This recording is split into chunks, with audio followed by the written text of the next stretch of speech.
nakaraan, hindi lapit yung sa tita. Magaling mag-smile eh, no? Usog kita dun na para mas malapit kita. Kalimutan niyo yung ano nyo. Init po. Ito na ba dito?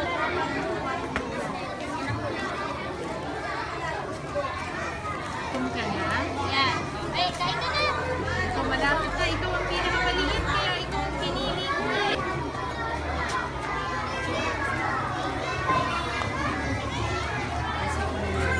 Yan. Kain ka na.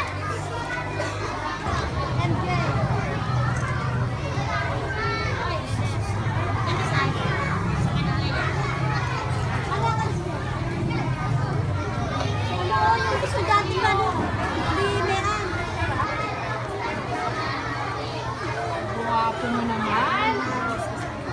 Pwede kang maging artista.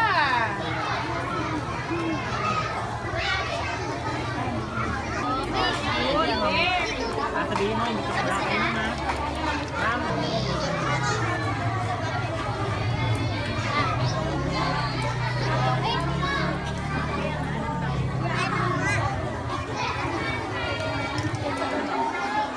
Tulad mo, tulong-tulong bato.